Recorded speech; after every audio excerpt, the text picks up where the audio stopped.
Assalamualaikum warahmatullahi wabarakatuh. Di sini saya akan menjelaskan tentang perkembangan teknologi web, HTML, dan CSS. Pengertian web.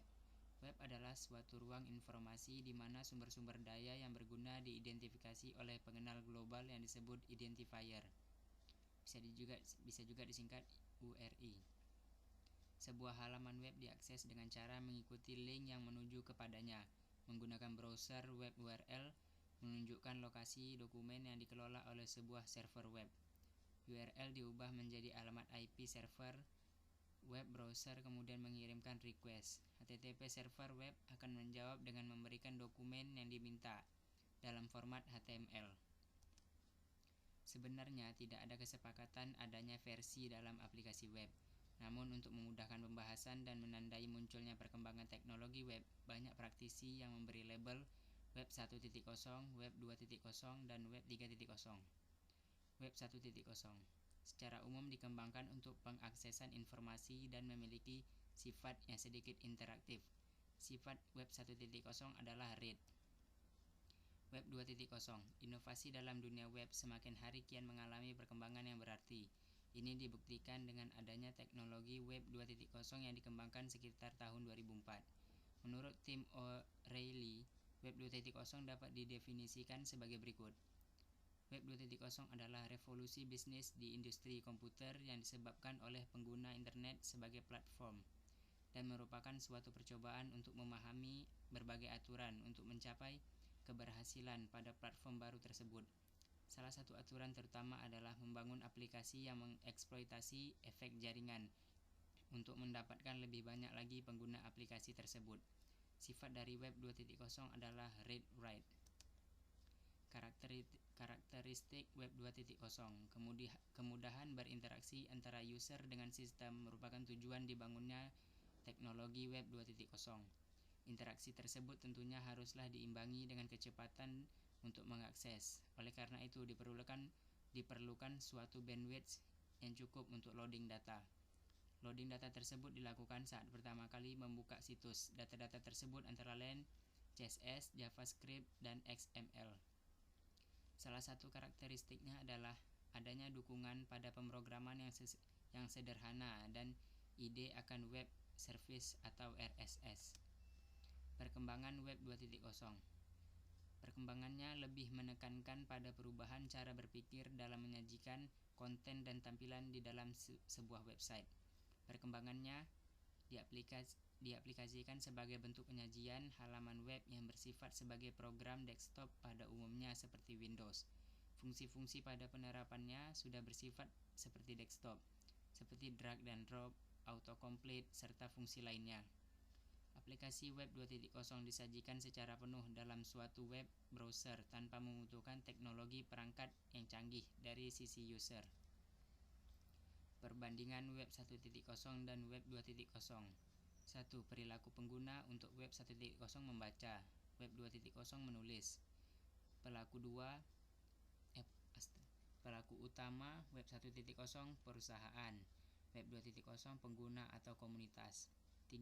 Hubungan dengan server, Web 1.0 client server, Web 2.0 peer-to-peer. Bahasa pemrograman penampil konten, Web 1.0 HTML, sedangkan Web 2.0 XML. 5. Pola hubungan penerbit atau penerbit pengguna, Web 1.0 searah, sedangkan Web 2.0 dua arah atau interaktif. 6. Pengelolaan konten, Web 1.0 taksonomi atau directory, sedangkan Web 2.0 folksonomi atau penanda atau tag. 7. Penayangan berbagai kanal informasi. Untuk Web 1.0 portal, sedangkan Web 2.0 RSS atau sindikasi. 8. Hubungan antar pengakses. Web 1.0 tidak ada, Web 2.0 berjejaring. 9. Sumber atau konten. Web 1.0 penerbit atau pemilik situs, sedangkan Web 2.0 pengguna. Web 1.0 untuk suatu browser pada zamannya, Netscape Navigator ini hasil dari produk Amerika Online. Walaupun Walaupun tampilannya agak kaku, tapi masih bisa dipakai untuk platform Windows, Mac, dan Unix. Sedangkan untuk Web 2.0 yaitu suatu raksasa search engine yang sekarang banyak dipakai oleh para praktisi atau user yang mengalahkan kedikjayaan Yahoo yaitu Google. Jadi kesimpulannya, Web 2.0 pada umumnya suatu teknologi yang gratis atau yang lebih dikenal dengan sebutan open source dan murni menggunakan web base dan sangat memudahkan untuk share atau upload dan download data. Web 3.0 Web 3.0 adalah generasi ketiga dari layanan internet berbasis web. Konsep Web 3.0 pertama kali diperkenalkan pada tahun 2001 saat Tim Berners-Lee, penemu World Wide Web, menulis sebuah artikel ilmiah yang menggambarkan Web 3.0 sebagai sebuah sarana bagi mesin untuk membaca halaman-halaman web. Web 3.0 berhubungan dengan konsep web semantik yang memungkinkan isi web dinikmati tidak hanya dalam bahasa asli pengguna, tapi juga dalam bentuk format yang bisa diakses oleh agen-agen software. Beberapa ahli bahkan menamai Web 3.0 sebagai web semantik itu sendiri. Keunikannya adalah konsep di mana manusia dapat berkomunikasi dengan mesin pencari. Kita bisa meminta web untuk mencari suatu data spesifik tanpa bersusah-susah mencari satu persatu dalam situs-situs web. Web 3.0 terdiri dari web semantik, format mikro, pencarian dalam bahasa pengguna, penyimpanan data dalam jumlah besar, pembelajaran lewat mesin, agen rekomendasi yang merujuk pada kecerdasan buatan web. Konsep web semantik metadata juga telah dijalankan pada Yahoo's Food Site, Spifax, Radar Network, dan sebuah development platform Jena di Hewlett-Packard. Konsep ini dapat diandaikan sebuah website sebagai sebuah intelektualitas buatan atau artificial intelligence. Aplikasi online dalam website dapat saling berinteraksi. Kemampuan interaksi ini dimulai dengan adanya web service. SOAP, Simple Object Access Protocol, adalah standar untuk bertukar pesan-pesan berbasis XML melalui jaringan komputer atau sebuah jalan untuk program yang berjalan pada suatu sistem operasi untuk berkomunikasi dengan program pada OS yang sama maupun berbeda dengan menggunakan HTTP dan XML sebagai mekanisme untuk pertukaran data. REST, Representational State Transfer atau transfer keadaan representasi, adalah suatu gaya arsitektur perangkat lunak untuk pendistribusian sistem hipermedia seperti www. WSDL, format XML yang diterbitkan untuk menerangkan web service. WSDL mendefinisikan pesan-pesan atau byte yang abstrak dan konkret yang dikirim ke dan menuju web service, koleksi-koleksi digital dari pesan-pesan. Bagaimana port type yang ditentukan dijadikan where protocol di mana service ditempatkan. WDDX, Web Distributed Data Exchange, mekanisme pertukaran data dari lingkungan yang berbeda. Semantic Web merupakan pengembangan dari World Wide Web, di mana konten web ditampilkan tidak hanya dalam format bahasa manusia yang umum, tapi juga dapat format yang dapat dibaca dan digunakan oleh mesin. Dengan demikian, fungsi web menjadi wadah universal bagi pertukaran data, informasi, dan pengetahuan yang dapat menghasilkan kecerdasan buatan yang dapat mengerti keinginan Anda, di mana semantik web dapat diinstruksikan untuk mengambil informasi sesuai kriteria tertentu. Beberapa format dan spesifikasi yang dikenal oleh mesin dalam semantik web antara lain adalah RDF dan OWL. RDF, di balik teknologi Web 3.0, salah satu tulang punggungnya adalah format dan spesifikasi yang memungkinkan komunikasi dan interaksi pada level mesin. W3C, World Wide Web Consortium, mendefinisikan format metadata yang dikenal dengan RDF, Resource Description Format.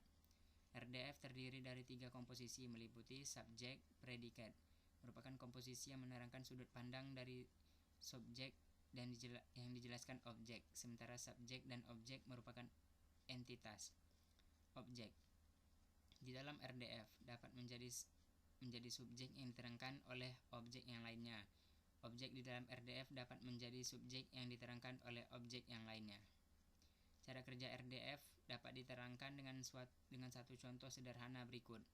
Untuk mendefinisikan daun memiliki warna hijau, maka daun dipresentasikan sebagai subjek hijau, merupakan objek, dan memiliki warna adalah predikat. RDF telah digunakan pada aplikasi-aplikasi antara lain RSS, WAV, SEOC. OWL, Web Ontology Language, didesain agar dapat digunakan oleh aplikasi yang memproses informasi. OWL berbasis XML dan dapat dengan mudah dipertukarkan antara mesin dengan operating system yang berbeda dan bahasa aplikasi yang berbeda. OWL memiliki 3 sub-language, yaitu OWL Lite, mendukung penggunaan yang memerlukan klasifikasi hierarki dan dalam batasan yang sederhana. 2. OWL DL, mendukung konstruksi seluruh OWL, tetapi hanya dapat digunakan pada batasan tertentu. 3. OWL Full, diperuntukkan bagi pengguna yang menginginkan maksimum penggunaan dan kebebasan sintaksis.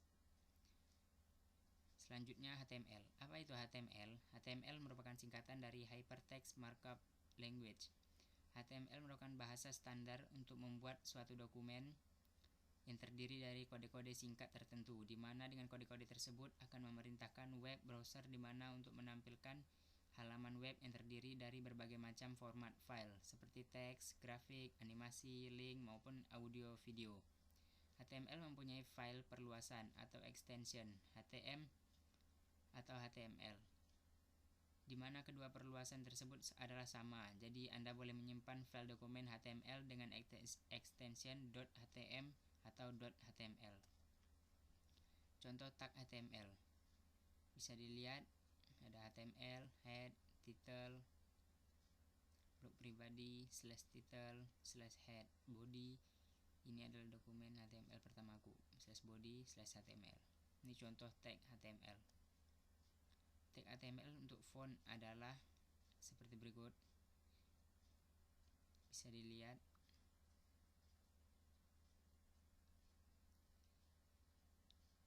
Selanjutnya, elemen. HTML terdiri dari sekumpulan elemen-elemen. Elemen-elemen mendefinisikan arti semantik dari konten yang bersangkutan. Elemen-elemen mengikutsertakan saja yang terdapat di dalam tag elemen yang berkesesuaian, termasuk tag mereka sendiri. Sebagai contoh, elemen P mengindikasikan sebuah paragraf. Elemen IMG mengindikasikan sebuah gambar. Sebagian elemen memiliki makna yang sangat tepat seperti ini. Seperti dalam ini adalah image, ini adalah judul, atau ini adalah daftar tak berurut. Yang lainnya tidaklah spesifik. Ini adalah bagian dari halaman, atau ini adalah bagian dari teks. Elemen-elemen lainnya digunakan untuk alasan teknis, seperti bagian ini mengidentifikasi informasi untuk halaman yang tidak boleh ditampilkan. Bagaimanapun juga dalam satu cara atau seluruh elemen-elemen HTML lainnya memiliki nilai semantik. Sebagian besar elemen dapat menampung elemen lainnya, membentuk sebuah struktur hierarki. Sebuah halaman web sederhana tapi sempurna akan terlihat seperti berikut. HTML, body, bla bla bla bla. Seperti yang Anda lihat, elemen HTML menampung dokumen di dalamnya, dan elemen body menampung konten dari halaman web. Struktur ini sering diibaratkan sebagai pohon yang memiliki cabang-cabang yang tumbuh dari batang. Struktur hierarki ini disebut dengan DOM, Document Object Model. Hyperlink HTML. Hyperlink digunakan untuk menghubungkan antar dokumen di dalam web. Tag HTML hyperlink biasa disebut dengan anchor, kemudian diikuti dengan ref sebagai alamat tujuan dari link tersebut. Ini adalah contoh dari tag HTML hyperlink. Background HTML. Dengan menggunakan latar belakang atau background, maka website kita akan nampak semakin menarik. Untuk memasukkan latar belakang, kita bisa menggunakan pilihan warna maupun grafik atau gambar. tag HTML background seperti ini.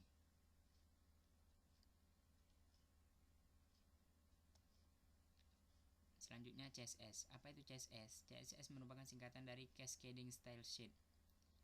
CSS adalah salah satu bahasa desain web yang mengontrol format tampilan sebuah halaman web yang ditulis dengan menggunakan penanda atau markup language, berfungsi untuk mengatur dan mengontrol layout atau tampilan sebuah halaman web agar lebih menarik.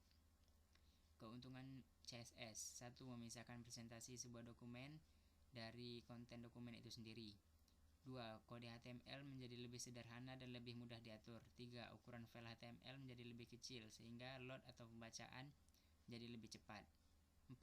Mudah untuk merubah tampilan web hanya dengan merubah file CSS saja. 5. Satu file CSS dapat digunakan oleh lebih dari satu halaman web sehingga meringankan pekerjaan mengatur tampilan.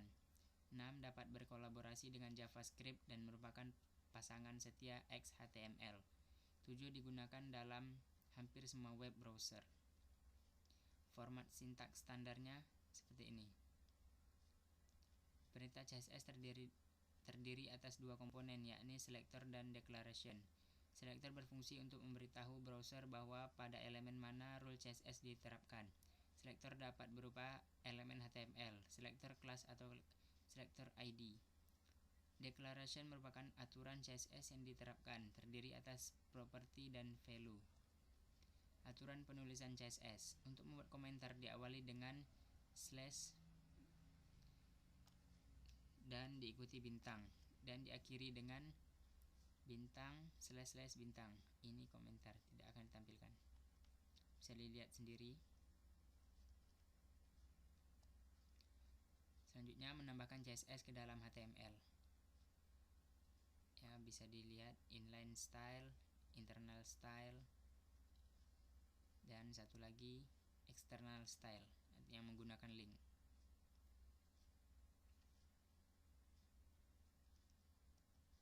Selector CSS. Selector hanya digunakan untuk jenis pemanggilan CSS dengan cara embed atau internal dan linked atau eksternal. Tag atau elemen HTML langsung menggunakan tag atau HTML sebagai selector tag. Tag selector.